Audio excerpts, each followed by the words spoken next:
Welcome to Democracy Now!, democracynow.org, The War and Peace Report. I'm Amy Goodman. The U.S. bombing campaign in northern Iraq entered its fifth day. Obama authorized the strikes last week in what he called an effort to halt the advance of Islamic State militants on the city of Erbil, as well as to prevent a massacre of Iraq's Yazidi minority. Thousands of Yazidis have been fleeing from a mountain where they were trapped for a week by the rebels' advance. Thousands more remain on Mount Sinjar. U.S. officials have confirmed the CIA has been secretly sending arms and ammunition directly to Kurdish Peshmerga forces who are battling the rebels. On Monday, a top Pentagon official, Army Lieutenant General William Mayville, said the U.S. strikes are unlikely to have a major impact on the overall capacity of the Islamic State. We assess that U.S. airstrikes in northern Iraq have slowed ISIL's operational tempo and temporarily disrupted their advances toward the province of Erbil. However, these strikes are unlikely to affect ISIL's overall capabilities or its operations in other areas of Iraq and Syria. As fighting rages in the north, Iraq is facing a political crisis in Baghdad. On Monday, Iraq's president named a new prime minister, Haider al-Abadi, to end Nouri al-Maliki's 8-year rule. Maliki, however, appears to be refusing to step down. He's accused the Iraqi president of staging a coup and deployed militias and special forces on the streets. Speaking Monday, President Obama pledged U.S. support for Maliki's replacement. Earlier today, Vice President Biden and I called Dr. Abadi to congratulate him and to urge him to form a new cabinet as quickly as possible, one that's inclusive of all Iraqis and one that represents all Iraqis.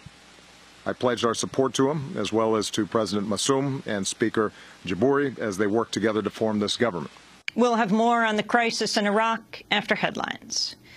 Palestinians in the Gaza Strip have returned home to find their homes in rubble as a 72-hour truce with Israel appears to hold for a second day. The United Nations has called the damage from the Israeli siege unprecedented, with 30,000 people in need of rehousing in the town of Beit Hanun alone.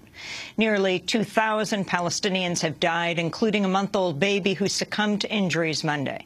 The United Nations has appointed a 3-person panel to investigate possible war crimes it says may have been committed by both Hamas and Israel. 64 Israeli soldiers and 3 civilians in Israel have been killed. In Egypt, both sides are continuing talks on a long-term truce, with Palestinians seeking an easing of the crippling economic blockade of Gaza. On Monday, a group of Turkish activists announced plans to challenge the blockade by sending another aid flotilla to Gaza. In 2010, Israeli commandos stormed a Gaza-bound flotilla, killing 10 Turkish activists, including a U.S. citizen. In Turkey, Prime Minister Recep Tayyip Erdogan has won the country's first direct popular election for president. Erdogan has run Turkey for over a decade as prime minister, but was due to hit a term limit next year. He's expected to seek an expansion of the presidential role. Last year, massive protests swept Turkey, accusing Erdogan of authoritarian rule. In South Sudan, the government and rebels have failed to meet a deadline to form a transitional government amidst a conflict that's killed at least 10,000 people. Fighting erupted in December between forces loyal to President Salva Kiir and supporters of his former deputy, Riek Machar. About 1.5 million people have fled their homes, and 1 in 3 people are reportedly facing dangerous levels of food insecurity. UNICEF says 50,000 children could die from malnutrition this year. The United States heavily backed the independence of South Sudan in 2011. Secretary of State John Kerry has condemned both sides for their failure to reach a deal, calling it an outrage. The death toll from a record Ebola outbreak in West Africa has topped 1,000. The World Health Organization says there are now more than 1,800 suspected or confirmed infections. On Monday, Liberia said it's receiving doses of an experimental drug to give to 2 doctors. The doctors will be the first Africans treated with ZMapp, which has been used on 2 U.S. missionaries now recovering in Georgia, and a Spanish priest who's died. The WHO has backed the use of the drug to treat the current crisis, but its maker says stocks are very limited.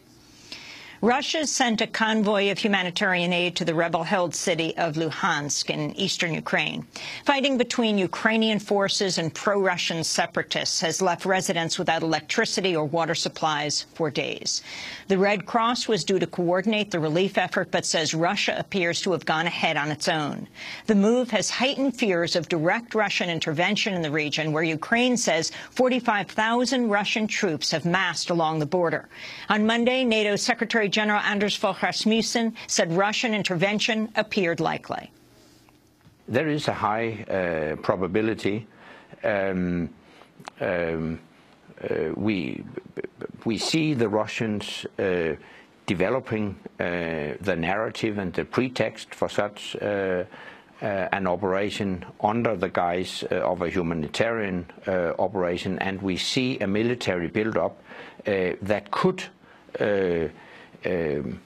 be used to conduct such illegal military operations in Ukraine. A new report accuses the U.S. military of failing to investigate or punish its soldiers for apparent war crimes in Afghanistan. The report is by Amnesty International. It examined cases involving more than 140 civilian deaths, none of which resulted in prosecutions by the U.S. military. In one case, a U.S. plane bombed women and girls collecting firewood, killing 7 of them. In another, a former prisoner described torture and killings while he was held by U.S. Special Forces in Wardak Province. Amnesty International Research Director Nicola Duckworth said Afghan families are left without information or recourse when their loved ones are killed. It focuses on Afghan victims who have been left in the dark, without information and without access to justice, and how the deeply flawed US military system is a fundamental part of the reason why this is happening. A new report by Human Rights Watch finds Egypt's killing of at least 817 unarmed protesters in a single day last year was a premeditated attack that likely amounted to a crime against humanity. A year ago this week, Egyptian forces dispersed the Rabaa al-Adawiya sit-in as part of a systematic crackdown on protesters opposed to the ouster of President Mohamed Morsi. Human Rights Watch Executive Director Ken Roth and Middle East Director Sarah Lee Whitson had attempted to enter Egypt to present the report, but they were detained and turned away. Mexican President Enrique Peña Nieto has signed into law a reform package opening the country's oil and gas sector to foreign multinationals as part of his neoliberal agenda. The reform has faced mass protests by environmentalists and indigenous groups who say it is a threat to their land. A federal judge has extended a ban on executions in Ohio for several months amidst concerns over a new 2-drug method for lethal injections. Ohio is among the states to see prolonged executions ranging from 26 minutes to 2 hours while using new substitutes for drugs banned for use in executions by their European makers. Louisiana faced a drug shortage earlier this year that prompted it to seek the opioid hydromorphone from a local hospital. A hospital board member told the news site The Lens the hospital did not realize the drug was intended for use in executions and would not have provided it if it had. In Ferguson, Missouri, protesters took to the streets for a 3rd day to demand justice after the fatal police shooting of 18-year-old Michael Brown. St. Louis County police say Brown assaulted an officer and tried to reach for his weapon. But eyewitnesses say the unarmed African-American teen was shot with his arms up as he tried to flee an officer's fire. The FBI has opened an investigation into possible civil rights violations. On Monday, police fired tear gas and beanbag rounds at demonstrators, accusing them of throwing rocks. More than 1,000 people packed into a church to observe a moment of silence. We'll have more on the shooting after headlines. And the actor and comedian Robin Williams has died of an apparent suicide at his home in Tiburon, California. He was 63 years old.